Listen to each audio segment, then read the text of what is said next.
Meu genro me presenteou com um celular de última geração no Natal. Mostrei o aparelho para minha sobrinha. Ela trabalha como perita digital. Mexeu naquilo por 3 minutos e empalideceu. Murmurou: "Tia, isso aqui não é presente." Achei exagero dela. Mas 19 dias depois, eu entendi o tamanho do buraco em que me jogaram. Se você ainda não é inscrito, aproveita agora, porque essa história vai te deixar sem chão. Era uma quinta-feira de manhã.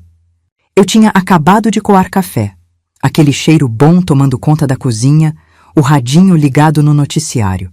Minha rotina de sempre. 62 anos de vida, 38 de casada até o Geraldo partir, uma filha criada, 2 netos que são minha razão de acordar. Eu achava que já tinha visto de tudo. O celular tocou. Número com DDD de São Paulo. Atendi achando que era engano. Dona Jurema Aparecida dos Santos? Sou eu. Aqui é do banco, setor de renegociação. A senhora está ciente de que a parcela do seu empréstimo venceu há 8 dias? Eu ri, juro. Ri alto, achando que era trote. Moço, eu não tenho empréstimo nenhum. Nunca peguei dinheiro em banco na minha vida. Silêncio do outro lado. Depois ele leu. Meu CPF, meu endereço completo, nome da minha mãe, Dona Cecília, que Deus a tenha, tudo certo.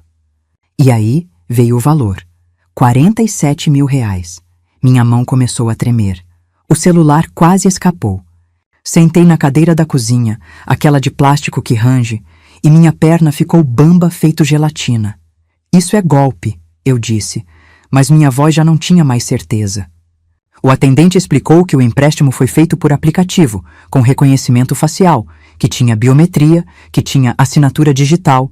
Eu desliguei antes de ele terminar. Fiquei olhando para o nada, com o café esfriando na caneca. E aí, meu olhar caiu nele. O celular novo, aquele de última geração, que o Vinícius me deu no Natal. Ainda estava com a capinha protetora que veio de brinde. Uma capinha barata, dessas de camelô, num aparelho que custa 6 mil reais.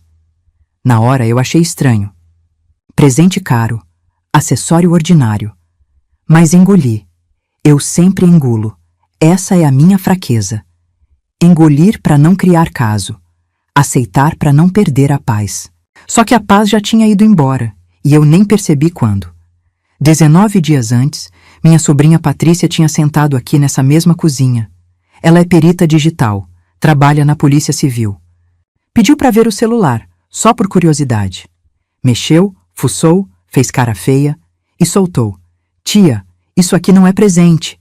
Eu pedi para ela deixar quieto. Disse que não queria confusão com a Renata, minha filha. Que genro e sogra sempre têm essas rusgas, que eu não ia estragar o Natal por paranoia. Patrícia foi embora calada. Mas antes, ela me olhou de um jeito que agora entendo. Era pena. Ela sabia que eu ia cair. E eu caí. Naquela quinta-feira, sozinha na cozinha, com o peito apertado e gosto de fel na boca, eu encarei o celular em cima da mesa. Aquele objeto bonito, brilhante, moderno, um presente de Natal. Do meu genro. Pro meu próprio nome ir parar numa dívida que eu nunca pedi. Eu não queria desconfiar da minha família. Eu só queria continuar sendo avó em paz, tomando café de manhã, vendo novela à noite. Mas aquele aparelho guardava um segredo. E minha sobrinha tinha visto. O que será que ela descobriu em apenas 3 minutos? Deixa eu voltar 19 dias. Natal. A noite que mudou tudo, só que eu ainda não sabia. Minha casa estava enfeitada do jeito de sempre. Pisca-pisca antigo, daqueles que o Geraldo comprou em 2003. Metade das lâmpadas já queimadas. Toalha de mesa vermelha, a que minha mãe bordou. Rabanada no forno, peru temperado desde a véspera, farofa com bacon do jeito que meus netos gostam. Natal de pobre é assim, simples, mas feito com mão. A Renata chegou às 8 da noite com o Vinícius e as crianças. Meus netos, Pedro de 9 anos, Lívia de 6, vieram correndo me abraçar. Aquele cheiro de shampoo infantil, de roupa limpa, de vida nova. Eu apertei os dois no peito e pensei, isso aqui vale tudo. Mas tinha alguma coisa errada. Vinícius entrou sorrindo. E isso, por si só, já era estranho. Em 8 anos de casado com minha filha, Ele nunca foi de sorrir para mim. Sempre foi educado, cumprimentava, sentava no canto, mexia no celular, distante. Eu já tinha aceitado. Genro é assim, não é filho, não tem obrigação de gostar da sogra. Só que naquela noite ele estava diferente. Me elogiou o cabelo. Eu nem tinha ido no salão. Pediu repetição da farofa. Perguntou da minha pressão, do joelho que dói quando chove. Ficou do meu lado na cozinha lavando louça enquanto eu guardava as sobras. Meu estômago revirou de leve. Não de doença, de desconfiança. Eu olhei para Renata, buscando explicação. Ela estava quieta, arrumava a mesa, ajeitava os pratos, mas não olhava para o marido, nem uma vez. E quando ele falava, ela mordia o lábio. Aquele tique que ela tem desde criança quando segura choro. Quis perguntar, filha, tá tudo bem? Não perguntei, porque era Natal. Porque eu queria acreditar. No fim da noite, quando as crianças já tinham dormido no sofá, Vinícius tirou uma caixa de dentro da mochila. Embrulho bonito, papel dourado. Me entregou com as 2 mãos. Para a senhora, dona Jurema, para fazer chamada de vídeo com as crianças. Abri um celular de última geração. Tela enorme, câmera tripla, caixa lacrada. R$6.000 no mercado. Eu sei porque vi na propaganda. Vinícius, isso é demais. Não precisava. Ele deu de ombros. A senhora merece. Eu agradeci, abracei, até me emocionei. Mas quando fui guardar a caixa, reparei num detalhe. O selo de lacre tinha uma bolha de ar, pequenininha, quase invisível. Como se alguém tivesse descolado e colado de novo. Engoli a observação. Mais tarde, quando eles foram embora, eu fiquei na varanda vendo o carro sumir na esquina. A Renata acenou pelo vidro, mas não sorriu. Eu entrei, tranquei a porta e sentei no sofá com a caixa no colo. Fiquei ali no escuro, com o pisca-pisca piscando torto na parede. Alguma coisa em mim sabia, esse presente era pesado demais. Esse sorriso era ensaiado demais. Esse silêncio da minha filha dizia mais do que qualquer palavra. Eu não queria brigar. Eu só queria que minha família fosse de verdade, não esse teatro que eu fingia não ver. Na manhã seguinte, liguei o celular. Achei lindo, moderno, fácil de mexer. E comecei a usar. Sem saber que, cada vez que eu olhava para a tela, alguém estava olhando de volta. Por que minha filha não conseguia encarar o próprio marido? 2 dias depois do Natal, minha sobrinha Patrícia apareceu sem avisar. Ela faz isso às vezes. Passa aqui depois do plantão, toma um café, desabafa da vida. Patrícia tem 29 anos, é filha da minha irmã Neide, que mora em Goiânia e liga pouco, então meio que adotei a menina. Quando ela passou no concurso da Polícia Civil, fui eu que comprei o terno da posse. Quando terminou o noivado ano passado, foi no meu sofá que ela chorou. Naquele dia, ela chegou com cara de cansada, olheira funda, cabelo preso de qualquer jeito. Sentou na cozinha enquanto eu esquentava o resto da rabanada. Tia, cadê o celular que o Vinícius te deu? Mostrei, toda orgulhosa. Tava até com capinha nova, uma que eu comprei na loja de R$1,99, porque aquela que veio junto era feia demais. Patrícia pegou o aparelho, pediu minha senha e começou a fuçar. Eu fiquei do lado, secando a louça, sem entender muito. Ela mexia rápido, abria telas que eu nem sabia que existiam. Configurações, aplicativos, processos em segundo plano. 3 minutos. Foi o tempo que levou. Ela parou. A mão ficou parada no ar e a cor sumiu do rosto dela. Tia, isso aqui não é presente. Minha barriga gelou. Larguei o pano de prato. Como assim? Patrícia me mostrou a tela. Tinha um aplicativo rodando escondido, sem ícone, sem nome visível. Só aparecia na lista de processos ativos. Isso aqui está capturando sua biometria facial. Toda vez que a senhora desbloqueia o celular olhando para a tela, ele registra. E tem mais. Esse aparelho está vinculado a contas que não são suas. Eu não entendi direito. Biometria? Contas? Ela tentou explicar. Alguém configurou o celular antes de me dar. Colocou um programa que tira foto do meu rosto sem eu perceber. E essas fotos vão para algum lugar. Mas para quê?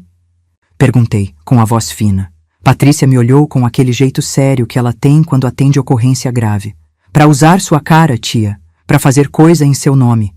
O silêncio ficou pesado. Eu ouvia o relógio da sala batendo. Tum, tum, tum. Minha primeira reação foi negar. Patrícia, você tá exagerando. O Vinícius é metido, mas não é bandido. Isso deve ser coisa de fábrica? Configuração automática? Ela balançou a cabeça. Isso aqui foi instalado de propósito. Não vem de fábrica. Alguém abriu essa caixa, configurou e fechou de novo. Tia, me deixe investigar mais a fundo. Eu devia ter deixado, mas pensei na Renata, pensei nos meus netos. Pensei na ceia de Natal, no abraço do Pedro, no sorriso da Lívia. Pensei em tudo que eu podia perder se comprasse essa briga. Deixa quieto, Patrícia. Não quero confusão. Ela ficou em silêncio. Guardou o celular na minha mão, pegou a bolsa e foi embora. Na porta, ainda olhou para trás. Tinha pena no olho dela. E decepção. Eu fiquei parada na cozinha com o celular na mão. Aquele troço bonito, pesado, cheio de segredo. Eu sei que errei. Sei que devia ter escutado. Mas a gente que é mãe tem essa fraqueza. Prefere engolir vidro a ver a família rachar. Passei o resto da tarde fingindo que aquela conversa não tinha acontecido. E continuei usando o celular. Tirando foto, fazendo chamada de vídeo, desbloqueando com o rosto várias vezes por dia, alimentando a armadilha sem saber. Que tipo de conta estava vinculada àquele aparelho? E em nome de quem? Eu não dormi naquela noite. Fiquei girando na cama, suando frio, com a ligação do banco repetindo na cabeça. 47 mil reais. Reconhecimento facial. Assinatura digital. Às 6 da manhã, desisti de fingir que ia dormir. Levantei, tomei meu remédio de pressão com meio copo de água e fiquei sentada na beira da cama, esperando o banco abrir. Às 10 em ponto, eu estava na fila da agência. Tinha cheiro de ar-condicionado gelado e desespero. Uma senhora na minha frente reclamava de taxa. Um rapaz de boné conferia extrato no caixa eletrônico. Uma mãe tentava acalmar bebê no carrinho. Gente comum. Problema comum. Eu me perguntei se alguém ali também estava descobrindo que a vida tinha virado do avesso. Quando chamaram minha senha, minhas pernas tremeram. Sentei na frente do gerente, um homem novo, de óculos, com cara de quem já ouviu todo tipo de história. Dona Jurema, a senhora fez 3 empréstimos com a gente nos últimos 40 dias. 3. Meu corpo inteiro ficou frio. Ele virou a tela do computador para mim. Os números estavam ali, preto no branco. Um de 47 mil, um de 62 mil, um de 75 mil. Total, 184 mil reais. Minha visão escureceu nas bordas. Agarrei a beira da mesa para não cair da cadeira. Eu nunca fiz isso, consegui dizer. Nunca. Nem sei mexer direito em aplicativo. O gerente suspirou. Já tinha visto esse filme antes. Dona Jurema, os empréstimos foram feitos pelo nosso app, com biometria facial e digital. Olha aqui. Ele clicou em alguma coisa e apareceu uma foto na tela. Era eu. Mas o ângulo era estranho. De baixo para cima, como se a câmera estivesse no meu colo, apontada para o meu rosto. E aí eu entendi. Toda vez que eu desbloqueava o celular olhando para a tela, ele tirava foto. Toda vez que eu digitava minha senha, ele registrava. Eu mesma, com minhas próprias mãos, dei tudo o que precisavam. A armadilha era o presente. E eu apertei o gatilho sem saber. Para onde foi o dinheiro? Perguntei, com voz de quem já sabe que não vai gostar da resposta. O gerente consultou a tela. Foi depositado numa conta empresarial. Empresa chamada VS. Consultoria VS. Vinícius Santos, meu genro. O chão sumiu debaixo de mim. Eu quis gritar, quis chorar, quis sair correndo dali, mas não fiz nada. Fiquei parada, olhando para a tela, com o rosto do meu próprio rosto me encarando naquela foto roubada. O gerente ainda falou alguma coisa sobre contestação, boletim de ocorrência, prazo. Eu não ouvi. Assinei uns papéis, peguei uma cópia do extrato e saí da agência feito zumbi. Do lado de fora, o sol de janeiro tava de rachar. Gente passando com sacola, motoboy buzinando, vida seguindo. E eu ali, encostada na parede do banco, segurando um envelope com a prova de que minha própria família me roubou. Eu não queria que fosse verdade. Eu queria que existisse outra explicação, qualquer uma. Queria voltar no tempo e nunca ter aberto aquela caixa de Natal. Mas a cópia do extrato pesava na minha mão, e o nome da empresa pesava mais ainda. Liguei para Patrícia. Dessa vez, eu ia ouvir. Quem era o dono da VS? Consultoria. E por que meu genro precisava de R$184 mil? Patrícia atendeu no segundo toque. Tia, tudo bem? Minha voz saiu embargada, engasgada, quase irreconhecível. Não tá nada bem. Contei tudo. O banco, os 3 empréstimos, a foto tirada de dentro do celular, o nome da empresa. Do outro lado da linha, Patrícia ficou em silêncio. Eu ouvia a respiração dela, pesada, controlada, respiração de quem já atendeu o caso assim, mas nunca na própria família. Fica em casa, tia. Não fala com ninguém. Eu passo aí depois do expediente.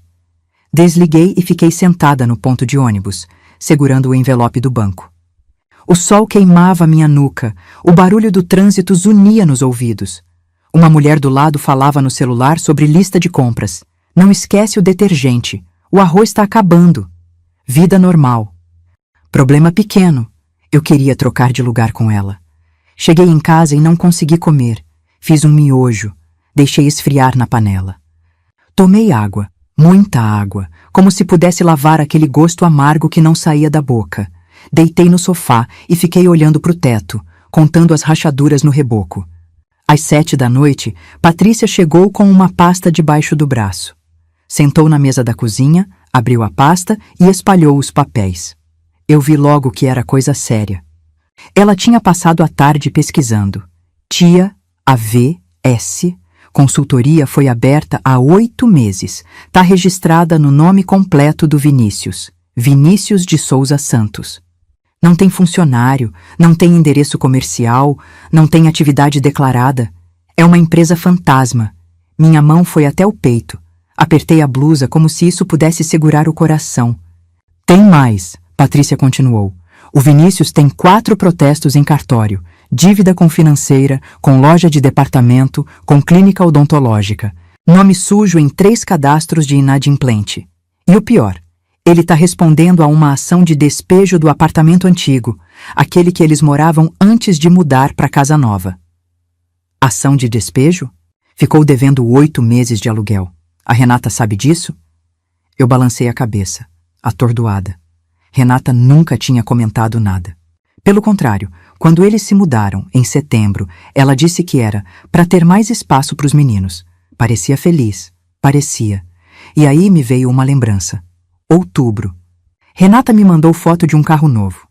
Prata, 0 quilômetro, cheirando a couro. Olha o presente de aniversário que o Vini me deu, mãe! Eu respondi com um emoji de coração, orgulhosa do genro provedor. Provedor. Eu quis rir e chorar ao mesmo tempo. Patrícia, de onde veio o dinheiro desse carro? Ela me olhou firme. Do primeiro empréstimo. Tia, aquele de 47 mil. A data bate. Ele pegou o dinheiro no seu nome e deu de presente para a mulher. Meu estômago revirou. Engoli seco, mas não tinha nada para engolir. Eu lembrei do Vinícius no Natal. O sorriso forçado, a gentileza exagerada, o elogio falso pro meu cabelo. Ele tem um tique. Quando mente, pisca rápido. Eu nunca tinha prestado atenção. Mas agora, lembrando, ele piscou a noite inteira. Patrícia juntou os papéis de volta na pasta. Ele tá afundado em dívida, tia, e achou um jeito de sair, usando a senhora. Eu não queria acreditar que meu genro era capaz disso.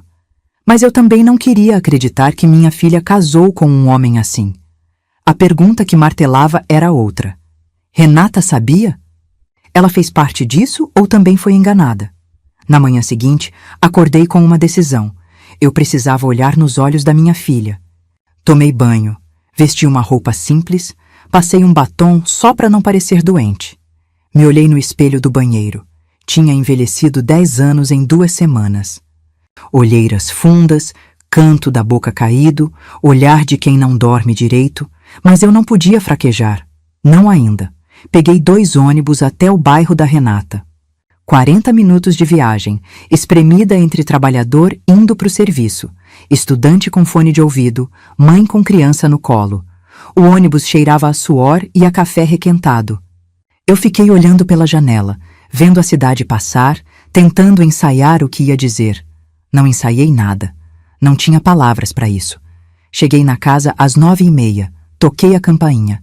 O portãozinho de grade rangeu quando a Renata abriu. E aí eu vi. Minha filha estava destruída.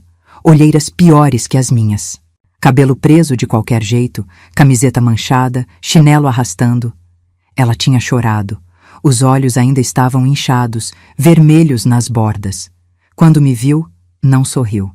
Só abriu mais o portão e disse, com voz rouca, "Entras, mãe." A casa estava em silêncio. As crianças tinham ido para a escola. Vinícius tinha saído. Sentamos na cozinha. Uma cozinha bonita, com armário planejado e fogão de 5 bocas. Tudo financiado, eu sabia agora. Tudo fachada. Eu ia começar a falar, mas Renata foi primeiro. "Mãe, eu não sei mais o que fazer." E desabou. Contou tudo entre soluços. Vinícius perdeu o emprego há 1 ano. 1 ano inteiro escondendo. Saía de manhã de terno, voltava à noite, fingia que estava tudo normal. Quando as contas começaram a apertar, ele pegou dinheiro com a agiota. "Quanto?" perguntei, com medo da resposta. 60 mil, mas com os juros virou 120. E o homem ameaçou as crianças. "Mãe." Minha mão voou para a boca, senti o estômago subir, a garganta fechar. Renata pegou o celular e me mostrou. Uma mensagem de áudio no WhatsApp. A voz era grossa, calma demais, calma de quem não precisa gritar para meter medo. "Ou paga até sexta, ou a molecada não volta da escola." Eu quis vomitar. "E o golpe?" perguntei, forçando as palavras. "Os empréstimos no meu nome. Você sabia?" Renata me olhou com os olhos cheios de água. "Eu juro que não, mãe. Eu juro pela vida dos meus filhos. Eu só descobri quando você ligou para Patrícia ontem. Confrontei ele de madrugada." Ele admitiu. Ela chorou mais. Eu fiquei em silêncio, dividida entre raiva e dor. Raiva do Vinícius. Dor pela minha filha. E uma pergunta que eu não conseguia calar. Será que ela está falando a verdade? Eu queria acreditar. Com toda a força do meu peito, eu queria. Estendi a mão e segurei a dela. Tava gelada, trêmula. Apertei com força. "Filha, a gente vai resolver isso, mas eu preciso saber de tudo, tudo mesmo." Renata fungou. Enxugou o rosto com a manga da camiseta. "Ele tá desesperado, mãe. Não dorme, não come direito. Fica andando pela casa de madrugada, falando sozinho. Eu tenho medo do que ele pode fazer." Eu também tinha. Mas não era medo de tristeza. Era medo de mais golpe, mais mentira, mais armadilha. A verdade é que eu olhava para minha filha e via uma mulher encurralada. Ela não era vilã. Era mais uma vítima de um homem que preferia destruir a família inteira a admitir que fracassou. Mas o agiota era real. A ameaça era real. E agora eu estava no meio disso também. Como eu podia salvar minha filha e meus netos sem afundar junto? A porta da frente bateu às 11h30. Eu reconheci o barulho dos passos antes de ver o rosto. Vinícius entrava em casa como sempre entrou, pisando firme, dono do espaço. Só que dessa vez, quando chegou na cozinha e me viu sentada com a Renata, ele travou. Por meio segundo, vi medo nos olhos dele. Depois, a máscara voltou. "Dona Jurema, que surpresa! Ele foi até a geladeira, pegou uma garrafa de água, bebeu direto no gargalo. Calmo. Tranquilo demais. Eu conhecia esse tipo de calma. Era a calma de quem já ensaiou a mentira. "Senta aí, Vinícius", eu disse. "A gente precisa conversar." Ele sentou na ponta da mesa, longe de mim. Cruzou os braços, esperou. Eu tirei o envelope do banco da bolsa, coloquei na mesa, empurrei na direção dele. "Você me transformou numa criminosa." Ele nem olhou para o envelope. Ficou olhando para mim, com aquele sorrisinho de canto que ele faz quando acha que é mais esperto que todo mundo. Eu nunca tinha reparado como aquele sorriso era feio. "Dona Jurema, eu não sei do que a senhora está falando." "VS, consultoria", eu disse. R$ 184 mil em empréstimo no meu nome. Biometria tirada do celular que você me deu. Quer que eu continue? O sorriso sumiu. Ele descruzou os braços, olhou para Renata, que estava encolhida na cadeira, mordendo o lábio até sangrar. E depois voltou para mim. E aí eu vi a mudança. O medo virou outra coisa. Virou cálculo. Tá bom, ele disse com voz baixa. A senhora descobriu. Parabéns.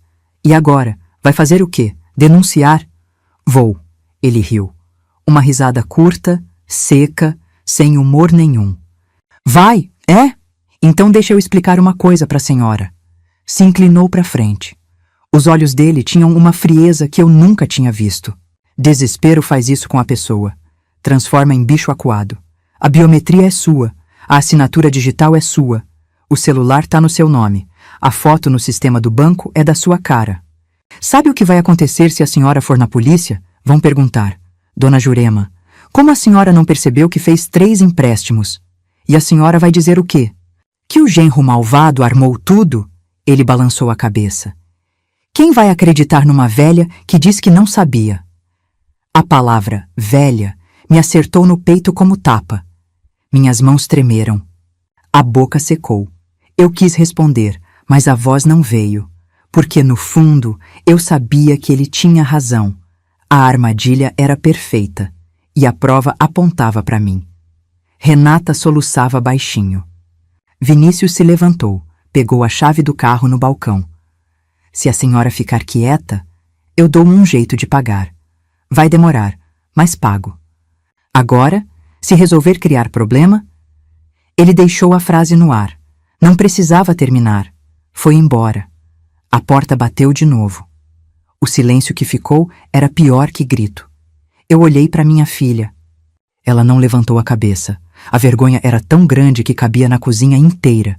E eu ali, com 62 anos, sentindo que minha vida não era mais minha. Meu nome, meu rosto, minha história, tudo tinha sido roubado. E o ladrão dormia na cama da minha filha. Eu não queria vingança. Eu só queria voltar a ser gente de verdade. Não essa velha que ele disse que ninguém ia acreditar. Mas como provar que eu não assinei o que a minha própria cara assinou? Naquela noite, eu não preguei o olho. Fiquei deitada no escuro, ouvindo os barulhos da casa. O vento batendo na janela, o cachorro do vizinho latindo lá longe, o zumbido da geladeira velha. Sons que eu conheço há 30 anos. Sons de uma vida que agora parecia de outra pessoa. A frase dele não saía da minha cabeça. Quem vai acreditar numa velha? Virei pro lado esquerdo. Pro direito, de barriga para cima, nada adiantava. Tinha um peso no peito que não deixava o ar entrar direito. Levantei às 3 da manhã, fui pra cozinha, esquentei leite. Fiquei sentada no escuro, segurando a caneca quente, deixando o calor passar pras mãos frias. E foi ali, naquela cozinha escura, que a ficha caiu. Eu passei a vida inteira costurando. 40 anos com agulha e linha na mão. E o que é costura? É pegar pedaço que sozinho não faz sentido e juntar até virar peça inteira. É olhar para o tecido e enxergar a roupa que ainda não existe.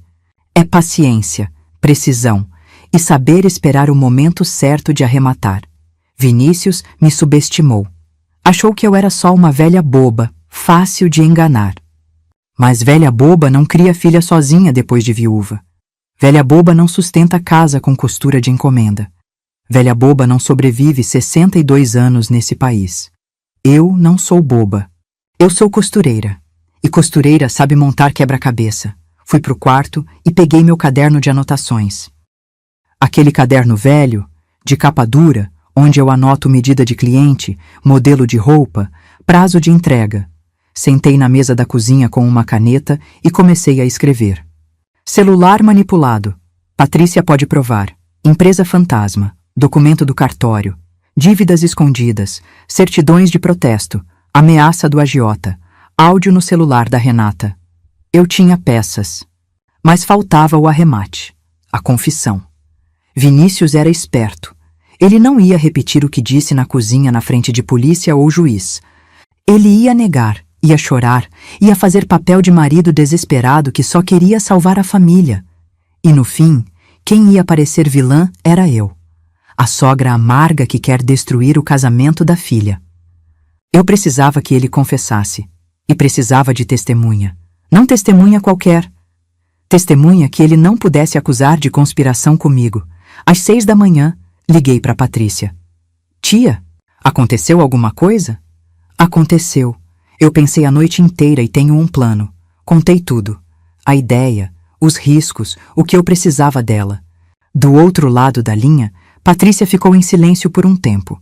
Depois soltou um suspiro, mas não era suspiro de desânimo. Era de respeito. Tia, confissão gravada sem autorização judicial é frágil como prova. Eu sei. Por isso não quero gravação. Quero testemunha de carne e osso. Alguém que ele não espera. Patrícia ficou quieta de novo. Eu ouvi ela engolindo café do outro lado. Quem a senhora tem em mente? Eu olhei para o caderno na minha frente. Tinha desenhado um vestido ali, sem perceber. Um vestido de festa, com saia rodada. E aí lembrei de uma coisa que a Renata me contou anos atrás. Vinícius tinha uma irmã, Débora. Os dois brigaram feio por causa de herança. Não se falam há 3 anos. A irmã dele, eu disse. Ela já foi passada para trás por ele uma vez.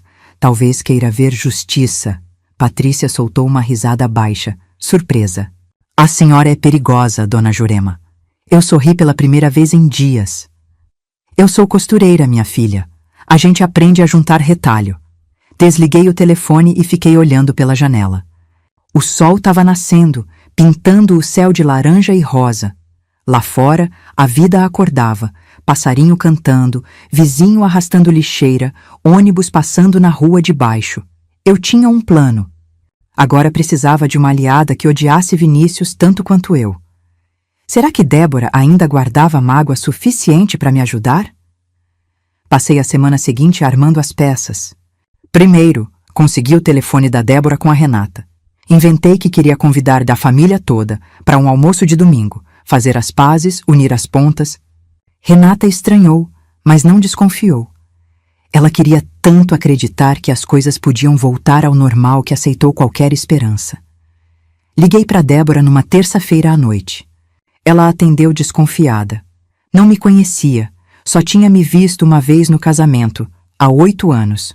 Mas quando eu disse que precisava conversar sobre o Vinícius, o tom dela mudou. A senhora é sogra dele, né? O que ele aprontou dessa vez? Essa vez. A palavra ficou no ar como confirmação. Marcamos um café na padaria perto da minha casa. Débora apareceu no dia seguinte. Mulher de 40 e poucos anos, cabelo curto, olhar duro. Sentou na minha frente, pediu um pingado e foi direto ao ponto. Pode falar. Eu sei do que meu irmão é capaz. Contei tudo. O celular, os empréstimos, a empresa fantasma, a ameaça. Débora ouviu em silêncio, mexendo o café com a colherinha. Quando terminei, ela largou a colher e me olhou com uma mistura de raiva e alívio. Dona Jurema, meu irmão falsificou minha assinatura para ficar com a parte maior da herança do meu pai. Eu perdi 70 mil reais e nunca consegui provar. Ela apertou a xícara com força. Se a senhora tiver um plano, eu tô dentro. Expliquei o que eu precisava, que ela viesse ao almoço de domingo, ficasse na cozinha e ouvisse, só ouvisse. Quando chegasse a hora, ela ia saber o que fazer. Débora concordou sem pestanejar. No domingo, acordei às 5 da manhã. Fiz feira no dia anterior. Carne de panela, mandioca, arroz soltinho, salada de maionese. E, de sobremesa, pudim de leite, receita da mãe do Vinícius, que Deus a tenha. Renata me ensinou a fazer anos atrás. Disse que era a única coisa que deixava ele emocionado. Eu ia usar essa emoção contra ele. A casa ficou cheirando a comida boa desde cedo. Pus a toalha de mesa branca, os pratos que eram da minha mãe, os copos de vidro que só saem do armário em ocasião especial. Parecia almoço de paz. Era armadilha de guerra.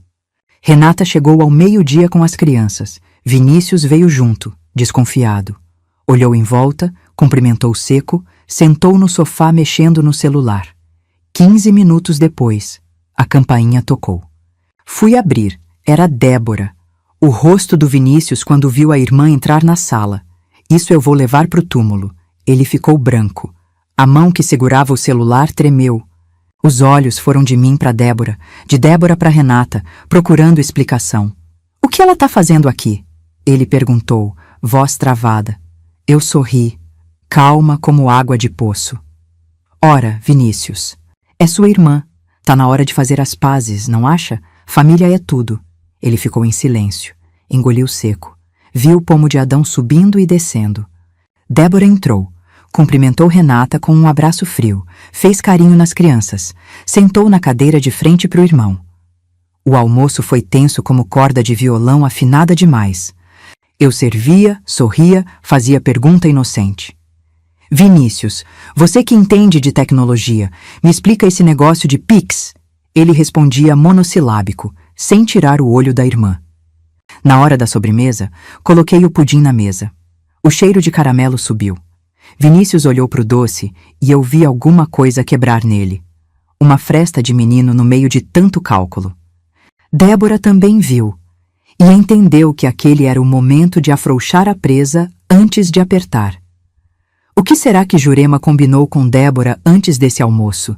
Depois do pudim, fiz meu movimento. Vinícius, posso trocar uma palavra com você? Lá no quintal, só nós dois. Ele hesitou. Olhou para Renata, que desviou o olhar. Olhou para Débora, que fingia mexer no celular. Por fim, levantou devagar, como o bicho que fareja a armadilha, mas não sabe onde ela está. Saímos pela porta da cozinha. Meu quintal é simples, tanque de lavar roupa, varal de arame, um pé de jabuticaba que o Geraldo plantou quando a Renata nasceu. Encostei no tanque, cruzei os braços. Vinícius ficou de pé perto da porta, pronto para fugir. Relaxa, eu disse, com voz mansa. Eu chamei você aqui para resolver, não para brigar. Ele franziu a testa. Resolver como? Eu suspirei fundo. Tinha ensaiado esse momento a semana inteira. Vinícius, eu sei que você tá afundado.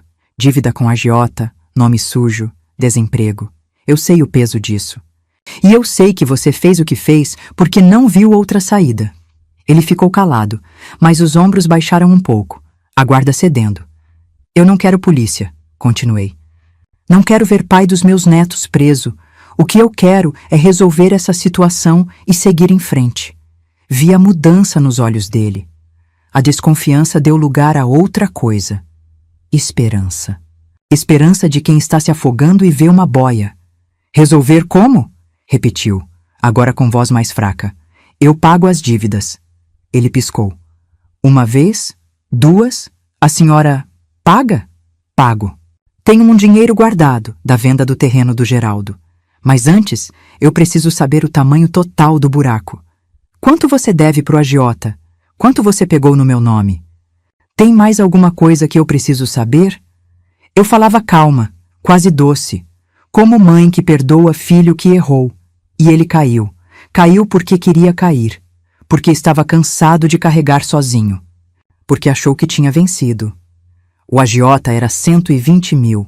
Ele começou, falando rápido agora, como quem confessa em igreja. Mas eu paguei metade com o primeiro empréstimo, o de 47 mil. O carro foi para acalmar a Renata, para ela não desconfiar. Os outros 2 empréstimos foram para cobrir o resto e para manter a casa funcionando. E o celular? Perguntei, mantendo a voz firme. Ele passou a mão no cabelo, olhou para o chão. Comprei de um cara que vende no centro. Ele instala o aplicativo antes, já vem configurado. A senhora nem ia perceber. Era só eu pegar os dados, fazer os empréstimos e pagar antes de vencer. A senhora nunca ia saber, mas eu soube. Ele soltou uma risada amarga. A sobrinha da senhora estragou tudo. Eu quase sorri. Quase. O que Vinícius não viu, a janela da cozinha, atrás dele, estava aberta.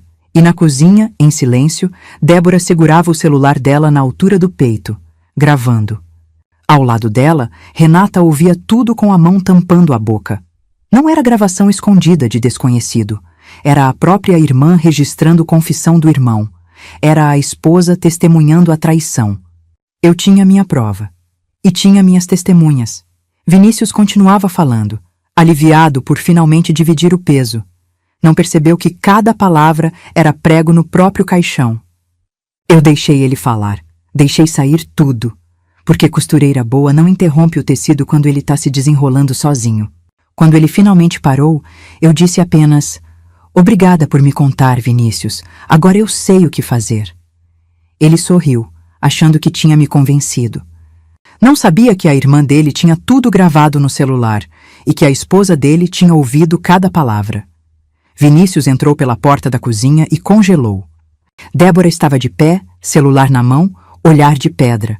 Renata estava sentada na cadeira, chorando em silêncio, os ombros tremendo.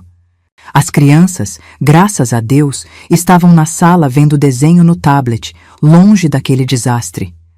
"O que?" Vinícius começou, mas a voz morreu na garganta. Débora levantou o celular. "Tá tudo aqui, Vini. Tudo. O agiota, os empréstimos, o celular adulterado, sua voz, suas palavras. Você acabou de confessar." O rosto dele ficou cinzento. Cor de quem vê a própria vida desmoronando em câmera lenta. Ele olhou para mim, procurando explicação, mas eu não disse nada. Só fiquei encostada na pia, braços cruzados, esperando. "Débora, você não pode usar isso," ele disse, a voz subindo de desespero. "É gravação ilegal. Não vale nada." "Talvez não valha em tribunal," ela respondeu, guardando o celular no bolso. "Mas vale para mim, vale para Renata, e vale para Dona Jurema aqui, que você chamou de velha e achou que ia engolir calada." Ele deu um passo para trás, encostou na parede. A arrogância tinha evaporado. Sobrou só um homem acuado, pequeno, patético. Vinícius saiu sem dizer mais nada. Pegou a chave do carro e foi embora, deixando a esposa e os filhos para trás. A porta da frente bateu tão forte que o quadro da sala tremeu. Ficamos as três em silêncio. Renata soluçava. Débora respirava fundo, controlando a raiva. Eu fui até o fogão e esquentei água para o café, porque é isso que a gente faz quando não sabe o que fazer. Ocupa as mãos. Enquanto a água fervia, Débora puxou uma cadeira e sentou pesado. "Dona Jurema, meu irmão sempre foi assim, desde moleque. Mentia para minha mãe, roubava troco do meu pai, colava na prova e botava a culpa nos outros.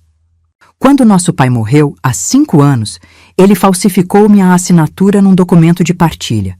Ela tirou uma pasta de dentro da bolsa, colocou na mesa, abriu. Olha aqui. Escritura do lote que era para ser metade meu. A assinatura parece minha, mas não é. Eu tentei provar na época, mas advogado custava caro e eu não tinha como bancar perícia. Peguei o documento. A assinatura era caprichada demais, justamente o erro. Débora sempre assinou de qualquer jeito, garranchado. Eu sabia porque já tinha feito roupa para ela, anos atrás, e ela assinou o recibo na minha frente.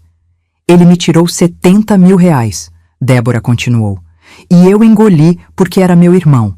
Porque minha mãe tinha acabado de perder o marido e eu não queria dar mais desgosto. A voz dela embargou. Mas agora chega. Eu servi o café em 3 xícaras. Coloquei uma na frente dela, uma na frente da Renata, fiquei com a terceira. O vapor subia entre nós, quente e amargo.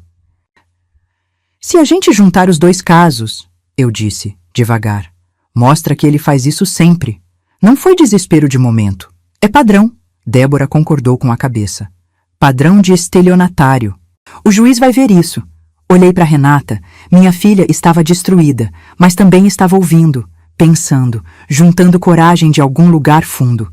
Eu segurei a mão dela por cima da mesa. Tava gelada, molhada de lágrima. Filha, eu não vou te obrigar a nada, mas eu vou denunciar, com ou sem você.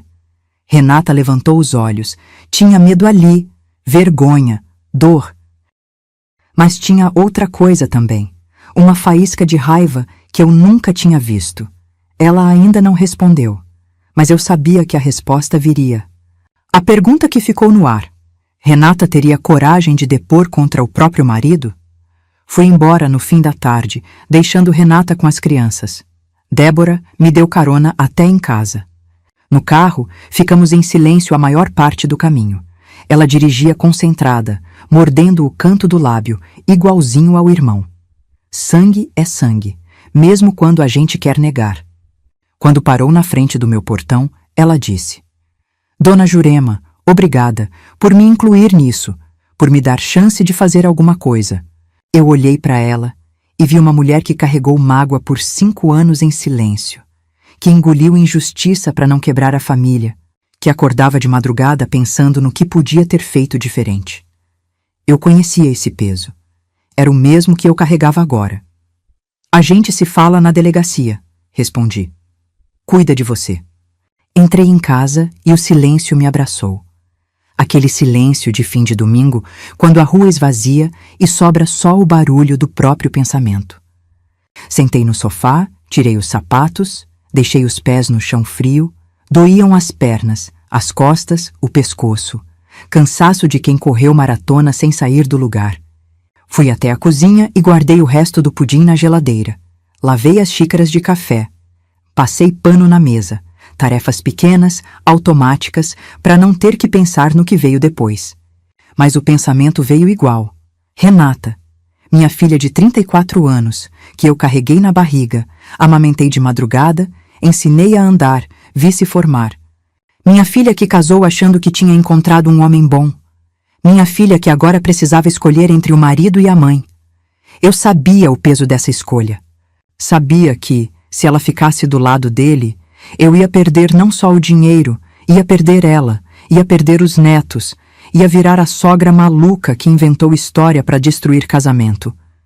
Mas se eu ficasse quieta, ia perder outra coisa, minha dignidade, meu nome, a chance de olhar no espelho sem sentir vergonha. Eu não ia ficar quieta, não dessa vez. Tomei meu remédio de pressão, escovei os dentes, deitei na cama, fiquei olhando para o teto, ouvindo o ventilador girar. Rezei um Pai Nosso, depois uma Ave Maria, depois desisti e fiquei só pedindo: Deus, dá força para minha filha. Dormi mal. Acordei às 4, às 5, às 6. Cada vez que fechava os olhos, via o rosto da Renata chorando na cozinha. Às 7:30 da manhã, meu celular tocou. Número da Renata. Atendi com o coração na garganta. Mãe? A voz dela estava rouca. Voz de quem chorou a noite inteira.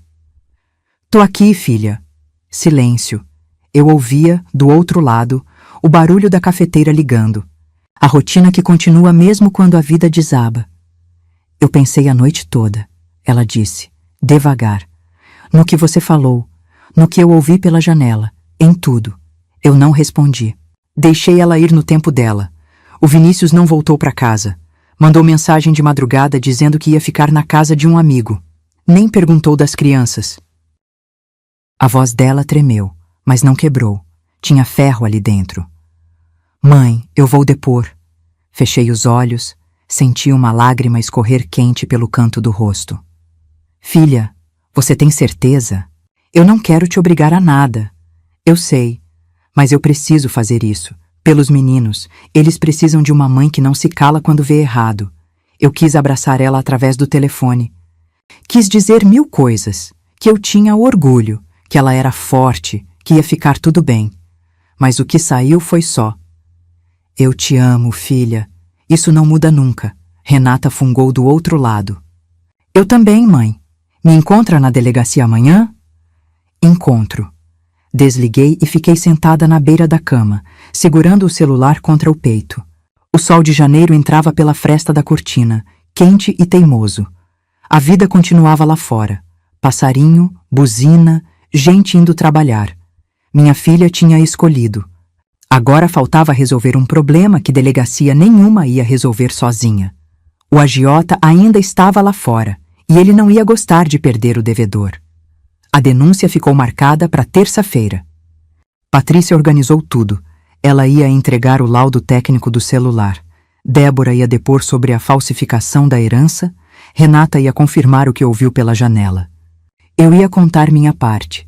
O presente de Natal, os empréstimos, a ameaça na cozinha. Mas na segunda-feira de manhã, o problema bateu na minha porta. Eu estava estendendo roupa no quintal. Lençol branco, toalha de banho, as coisas simples que ancoram a gente no chão quando tudo mais flutua. O sol estava forte, cheiro de sabão em pó no ar, passarinho cantando no fio de luz. Por um minuto, eu quase esqueci o pesadelo. Aí a campainha tocou. Fui abrir achando que era a vizinha, Dona Neuza, que sempre pede uma xícara de açúcar emprestada. Mas quando abri o portão, meu corpo inteiro gelou. 2 homens. Um alto, magro, de boné preto. Outro baixo, largo, com corrente de ouro no pescoço. Nenhum dos 2 sorria. Nenhum dos 2 precisava. Dona Jurema? O alto perguntou, voz calma demais. Minha garganta fechou. Tentei responder, mas saiu só um sim rouco, quase inaudível. A gente tá procurando o Vinícius. Sabe onde ele tá? Balancei a cabeça. Rápido, nervoso. Não sei. Não moro com ele. O baixo deu um passo para frente. Não encostou em mim. Não precisava. A presença dele já era ameaça suficiente. Ele tinha um tique. Ficava estalando os dedos da mão direita. Um por um, devagar. O som fazia meu estômago revirar. A senhora é sogra dele, né? Mãe da Renata? Meu coração disparou. Eles sabiam quem eu era. Sabiam da minha filha. Olha, dona, o alto continuou. A gente não quer problema com a senhora, não. Nosso assunto é com o Vinícius. Mas ele sumiu. E quando o devedor some, a gente precisa lembrar ele de que tem compromisso. Eles foram embora sem dizer mais nada. Entraram num carro prata estacionado na esquina e sumiram. Eu fiquei parada no portão, tremendo. As pernas bambearam tanto que tive que me segurar na grade para não cair. Fiquei ali uns 2 minutos, respirando fundo, tentando acalmar o peito. Quando consegui andar de volta para dentro, vi um bilhete no para-brisa do meu carro. Papel branco, dobrado ao meio. Abri com as mãos tremendo. Tinha um endereço escrito à caneta. Só isso. Mas eu reconheci o endereço. Era a escola dos meus netos. Minhas pernas cederam. Sentei no meio-fio, ali mesmo, na frente de casa, com o papel amassado na mão. Gente passando na rua, olhando estranho, achando que eu estava passando mal, e estava passando o maior mal da minha vida. Eu não queria polícia. Polícia demora, polícia faz boletim, polícia não fica na porta da escola. Eu precisava de solução agora. E aí me veio uma lembrança. Uma cliente antiga, Dona Zélia. Eu fiz o vestido de formatura da neta dela, há uns 4 anos. Vestido rosa claro, saia rodada, renda importada. A mulher pagou em dia e ainda me deu gorjeta. Dona Zélia é viúva de delegado. Delegado famoso na região, daqueles que todo mundo conhece e respeita. E, mais importante, Dona Zélia é sogra de alguém. Sogra do agiota. Eu sei porque ela me contou na prova do vestido. Reclamou do genro, disse que ele mexia com coisa errada, que ela tinha vergonha, mas não podia fazer nada. Talvez agora ela pudesse. Peguei o celular e procurei o número nos contatos antigos. Achei. Disquei antes de perder a coragem. Dona Zélia? É a Jurema, a costureira. A senhora lembra de mim? Do outro lado, silêncio. Depois, uma voz de velha firme. Jurema do vestido da Clarinha? Claro que lembro. O que aconteceu? Eu respirei fundo. Ia apostar tudo numa relação de agulha e linha. Será que uma costureira consegue parar um agiota? Dona Zélia me recebeu no mesmo dia, às 4 da tarde. A casa dela ficava num bairro nobre da cidade, desses com rua arborizada, guarita na entrada, jardineiro cuidando da calçada. Eu fui de ônibus, desci 2 paradas antes para não chegar suada. Mesmo assim, quando toquei a campainha, minhas mãos estavam úmidas e frias. A empregada abriu. Me olhou de cima a baixo, desconfiada, mas quando eu disse meu nome, ela assentiu e me levou até a varanda dos fundos. Dona Zélia estava sentada numa cadeira de vime, tomando chá gelado. 71 anos, cabelo branco bem cortado, postura de quem nunca precisou se curvar para ninguém. Quando me viu, levantou devagar e estendeu a mão. Jurema, quanto tempo? Senta aqui comigo. Sentei na cadeira ao lado. A varanda dava para um jardim bonito, com piscina azul e pé de manga carregado. Um mundo diferente do meu quintal com tanque de cimento e varal de arame. Mas dor é dor em qualquer bairro, e Dona Zélia sabia disso. Conta o que aconteceu, ela disse, direta. Pelo tom da sua voz no telefone, Não é coisa boa. Contei tudo, sem enfeite, sem rodeio. O celular, os empréstimos, o genro golpista, a ameaça do agiota. Quando cheguei na parte do bilhete com o endereço da escola, minha voz falhou. Tive que parar, respirar, engolir o nó na garganta. Dona Zélia ouviu em silêncio. O rosto dela não mudou, mas eu vi a mão apertar o braço da cadeira quando mencionei as crianças. Esse agiota, ela disse, devagar. É o Mauro? Eu não sabia o nome. Descrevi o homem baixo, largo, corrente de ouro, tique de estalar os dedos. É o Mauro, ela confirmou. Meu genro. O ar ficou pesado entre nós. Dona Zélia olhou para o jardim, para o céu, para lugar nenhum. Minha filha casou com ele há 12 anos. Eu avisei, implorei, briguei. Não adiantou. Amor cego é assim. A gente só enxerga quando já está no fundo do poço. Ela suspirou. O Mauro não é assassino, Jurema. Ele é covarde. Ameaça, pressiona, mete medo. Mas nunca encostou a mão em ninguém. E as crianças? Perguntei, com voz fina. Meus netos? Ele não vai tocar nos seus netos. Eu vou garantir isso. Ela disse com tanta certeza que eu quase acreditei na hora. Quase. Como? Dona Zélia me olhou firme. O Mauro tem medo de uma coisa só nessa vida: perder a fachada de homem de bem. Ele frequenta a igreja comigo todo domingo. Cumprimenta o padre, dá esmola na saída, posa de genro exemplar. Se a comunidade souber o que ele faz de verdade, ele perde tudo. Clientela, respeito, casamento. Ela pegou o celular da mesa. Eu vou ligar para ele agora. Na sua frente, você vai ouvir. Meu coração acelerou. Dona Zélia discou. Colocou no viva voz. 2 toques, 3. Atendeu. Oi, a sogra. Tudo bem? A voz dele era diferente ao telefone. Mansa, respeitosa. Voz de genro comportado. Mauro, eu tô aqui com uma amiga minha, Dona Jurema. Você mandou uns rapazes na casa dela hoje de manhã. Silêncio do outro lado.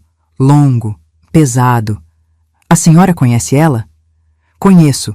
Fez o vestido de formatura da Clarinha. E agora você vai me ouvir bem. Essa mulher e a família dela estão fora do seu negócio. Se eu souber que você chegou perto dos netos dela, eu conto pro padre Antônio, pro seu Joaquim do Conselho e pra sua esposa o que você faz com esse dinheiro. Mais silêncio. Eu ouvia a respiração dele do outro lado, pesada, raivosa, contida. O Vinícius me deve 120 mil reais, Dona Zélia. Problema seu. Cobra dele, não da família. Estamos entendidos? Ele demorou para responder. Quando falou, a voz era de cachorro que abaixou a cabeça. Entendido. Dona Zélia desligou. Me olhou com um meio sorriso cansado. Pronto. Ele não vai mais incomodar. Eu quis chorar de alívio. Quis abraçar aquela mulher que eu mal conhecia, mas só consegui dizer: obrigada, obrigada de verdade. Ela segurou minha mão. A pele era fina, cheia de manchas de idade, mas o aperto era forte. A gente que é mãe e avó sabe, não existe nada mais perigoso do que mexer com nossos netos. Esse Vinícius vai pagar pelo que fez, mas não com o sangue das crianças. Saí daquela casa com o peito mais leve do que entrei. O agiota estava neutralizado, agora só faltava a denúncia. E Vinícius, sozinho, sem proteção, ia finalmente enfrentar o que fez. Na terça-feira de manhã, eu acordei diferente. Não foi o sol entrando pela janela, nem o café que coei mais forte que o normal. Foi uma coisa por dentro, uma firmeza no peito que eu não sentia há semanas. Vesti minha melhor roupa, calça social preta, blusa azul marinho que eu mesma costurei, sapato de salto baixo que não uso desde o casamento da Renata. Me olhei no espelho e, pela primeira vez, não vi uma velha enganada. Vi uma mulher pronta para recuperar o próprio nome. Patrícia me buscou às 8. No carro, fomos em silêncio. Ela dirigia concentrada. Eu olhava pela janela, vendo a cidade acordar. Padaria abrindo, gente no ponto de ônibus, criança de uniforme indo para a escola. Vida comum. Problema comum. Todo mundo carregando alguma coisa invisível. Na delegacia, Débora já esperava na recepção. Renata chegou 10 minutos depois, com os olhos inchados, mas o queixo erguido. Nos abraçamos as três, um abraço apertado, de mulher que sabe o peso do que vai fazer.